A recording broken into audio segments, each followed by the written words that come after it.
Beyond the doom loop. Training your brain to navigate uncertainty in an era defined by political volatility, economic shifts, and rapid technological disruption. A sense of impending doom has become a common psychological baseline. When faced with a constant stream of unpredictable news, many people default to anxiety or rigid thinking. However, neuroscientific insights suggest that this reaction is not an unchangeable fate, but a biological habit that can be retrained. The biological cost of the unknown to understand why uncertainty feels so heavy. We must look at how the brain functions as an energy management system.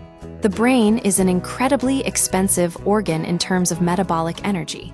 To conserve effort, it thrives on patterns, habits, and predictability. When we encounter ambiguity, the brain can no longer rely on autopilot. It must work harder to analyze, predict, and recalibrate. This extra cognitive load is not just mentally exhausting, it is often perceived as physically or emotionally unpleasant. Why uncertainty hurts more than bad news research highlights a critical distinction. Ambiguity is often more distressing than negative certainty. Studies show that people are calmer when they know a negative event, like an electric shock, is coming than when they are left wondering if it will happen. Similarly, the psychological toll of the threat of job loss can be more damaging to health than the actual state of unemployment. This reveals a fundamental evolutionary truth. Our brains are wired to avoid not just harm, but the absence of information. For our ancestors, a rustle in the grass was safer assumed to be a predator than a harmless breeze. While this negativity bias kept us alive, in the modern world, it often causes us to overestimate threats and underestimate opportunities. The cognitive trap. From anxiety to conspiracy, when the brain struggles to resolve uncertainty, it seeks shortcuts. This leads to several common cognitive traps. Narrowed thinking. We rush to conclusions to end the discomfort of not knowing. Rigid beliefs. We cling to simple, binary explanations to make sense of a complex world. Susceptibility to extremism.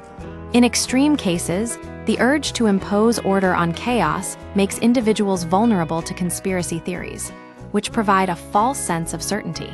Developing negative capability. To counter these traps, we can look to the concept of negative capability, a term coined by poet John Keats to describe the ability to remain in doubt, and mystery without irritable reaching after fact and reason. Modern neuroscience suggests that the ability to tolerate ambiguity is a cornerstone of creativity and resilience. Because our brains do not passively record reality, but actively construct it based on past experiences, we can actually train our perception. Just as one can learn to see both a duck and a rabbit in an ambiguous drawing, we can practice holding multiple interpretations of a situation in our minds simultaneously.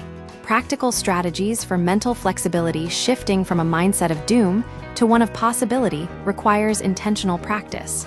Replace judgment with curiosity. Instead of rushing to a conclusion, when faced with the unknown, ask, "What do I not yet know?" Prioritize adaptability over prediction. As seen in high-performance environments like Formula One racing, success is not about predicting every variable, but about how quickly you can adapt to the ones you cannot control. Regulate the stress response. Uncertainty triggers physiological stress that impairs judgment. Using mindfulness, controlled breathing, or exercise can stabilize the brain, allowing for clearer thinking. Seek balanced perspectives.